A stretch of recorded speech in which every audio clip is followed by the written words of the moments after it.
Assalamualaikum warahmatullahi wabarakatuh. Di antara sungai-sungai terbesar dalam sejarah manusia, Sungai Nil menyimpan lebih dari sekadar air dan kehidupan. Ia menyimpan rahasia, sebuah teka-teki abadi yang telah membingungkan para ahli sejarah, ulama, dan peneliti selama berabad-abad. Salah satunya adalah tentang seorang nabi yang dikenal karena ketampanannya, kesabarannya, dan kekuatan imannya. Dialah Nabi Yusuf alaihissalam. Namun satu misteri besar terus menyelimuti sejarah beliau. Di manakah makam Nabi Yusuf sebenarnya? 1. Perjalanan singkat Nabi Yusuf dari sumur ke singgasana. Nabi Yusuf adalah putra dari Nabi Yakub dan cucu dari Nabi Ishak, keturunan langsung dari Nabi Ibrahim. Dalam Al-Quran, kisah Nabi Yusuf diabadikan secara lengkap dalam satu surah, Surah Yusuf. Ia dibuang ke dalam sumur oleh saudara-saudaranya, dijual sebagai budak ke Mesir, kemudian menjadi tahanan, dan akhirnya, atas izin Allah, menjadi penguasa logistik dan pangan di negeri Mesir. Dan demikianlah kami memberikan kedudukan kepada Yusuf di negeri itu, untuk tinggal di mana saja yang ia kehendaki. Surah Yusuf, ayat 56. Yusuf tidak hanya menjadi tokoh penting dalam sejarah Mesir, tapi juga dalam spiritualitas kenabian. Namun kisah kematian dan pemakamannya jarang dibahas. 2. Wasiat terakhir yang mengguncang sejarah. Menurut riwayat sahih dalam Sahih Bukhari dan Tafsir Ibnu Katsir, sebelum wafat Nabi Yusuf memberi wasiat kepada keturunannya. Jika kalian keluar dari Mesir, bawalah jasadku bersama kalian. Mengapa Yusuf ingin jasadnya tidak ditinggalkan di Mesir? Karena ia tahu, dari wahyu yang diturunkan padanya, bahwa Mesir bukanlah tanah abadi bagi Bani Israel. Kelak, umatnya akan meninggalkan Mesir menuju tanah yang dijanjikan, sebagaimana yang dijanjikan kepada kakeknya, Nabi Ibrahim. Namun, jasad Yusuf tidak langsung dipindahkan. Ia dikuburkan di Mesir. Dan disinilah misteri dimulai. 3. Rahasia di dasar Sungai Nil.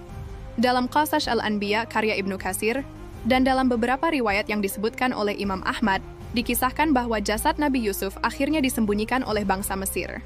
Karena apa? Karena orang-orang Mesir kuno percaya bahwa keberadaan jasad Nabi Yusuf membawa berkah dan kemakmuran. Maka untuk mencegah jasadnya dibawa keluar oleh Bani Israel, jasad Yusuf disimpan dalam sebuah peti logam berat dan ditenggelamkan ke dasar Sungai Nil. Sungai Nil adalah urat nadi peradaban Mesir. Airnya dianggap sakral. Menaruh jasad suci di dalamnya dianggap sebagai bentuk pemuliaan dan jaminan kesuburan. 4. Musa dan penarikan jasad Nabi Yusuf. Ratusan tahun berlalu, datanglah Nabi Musa, membawa misi untuk membebaskan Bani Israel dari perbudakan di Mesir. Namun sebelum keluar dari Mesir, Nabi Musa teringat pada wasiat Nabi Yusuf. Ia ingin membawa jasad Yusuf bersamanya. Masalahnya, tak ada satupun orang yang tahu di mana jasad Yusuf dimakamkan. Seluruh bangsa sudah melupakannya. Sampai akhirnya, muncul seorang perempuan tua. Dalam satu riwayat, disebut sebagai wanita bijak keturunan Yusuf sendiri, yang berkata, "Aku tahu di mana jasad Yusuf, tapi aku ingin satu permintaan, agar aku dimasukkan ke dalam surga." Maka Nabi Musa pun menyetujuinya atas izin Allah.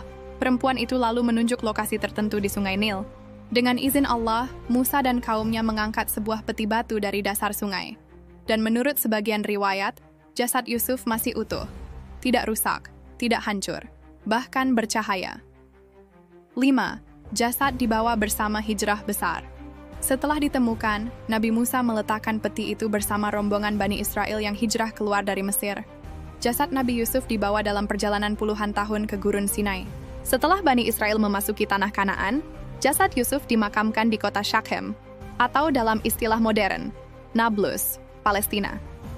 Hingga hari ini, di Nablus terdapat bangunan tua yang disebut sebagai makam Nabi Yusuf. Namun lokasinya masih kontroversial dan sering menjadi titik konflik antara kelompok Yahudi Ortodoks dan warga Palestina.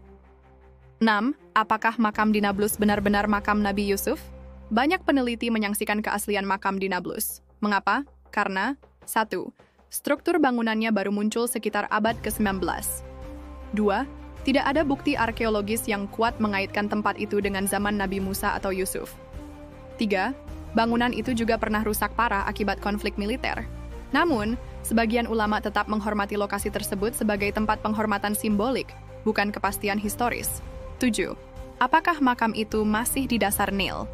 Sebagian ulama berpendapat bahwa jasad Nabi Yusuf tidak sempat dipindahkan, dan hingga kini masih berada di dasar Sungai Nil. Imam Al-Qurtubi menyebut dalam tafsirnya bahwa penenggelaman jasad Nabi Yusuf ke sungai adalah bagian dari strategi politik Mesir kuno untuk menahan kekuatan spiritual Bani Israel. Pendapat ini didukung oleh beberapa arkeolog yang mengklaim bahwa dasar sungai Nil menyimpan banyak benda purbakala yang belum tergali, termasuk kemungkinan peti-peti batu besar dari zaman Mesir kuno. 8. Misteri yang mengajarkan ibrah. Misteri makam Nabi Yusuf bukan sekadar persoalan sejarah dan lokasi. Ia adalah simbol. Simbol bahwa kemuliaan bukan di mana kita dikubur, tapi pada bagaimana kita hidup. Allah menjaga hamba-hambanya yang taat bahkan setelah mereka wafat. Wasiat kebaikan tidak akan pernah dilupakan oleh para nabi. Seandainya benar bahwa jasad Nabi Yusuf pernah berada di dasar sungai Nil, maka itu bukan kehinaan, melainkan kehormatan. Karena air Nil menjadi saksi bisu atas kenabian dan ketauhidan yang ia bawa. Ketenangan sungai Nil saat malam, cahaya rembulan menyinari air. Hingga hari ini, tidak ada bukti arkeologis yang pasti tentang makam Nabi Yusuf. Namun bukan itu intinya. Yang paling penting adalah apa yang kita pelajari dari perjalanan hidupnya. Dari seorang anak yang dibuang ke sumur, menjadi seorang pemimpin yang menyelamatkan peradaban. Dari penderitaan, menuju kejayaan. Dari fitnah, menuju cahaya. Sesungguhnya siapa yang bertakwa dan bersabar, maka sesungguhnya Allah tidak menyia-nyiakan pahala orang-orang yang berbuat baik. Surah Yusuf, ayat 90. Semoga kita termasuk orang-orang yang bisa mengambil ibrah dari setiap potongan sejarah. Wassalamualaikum warahmatullahi wabarakatuh.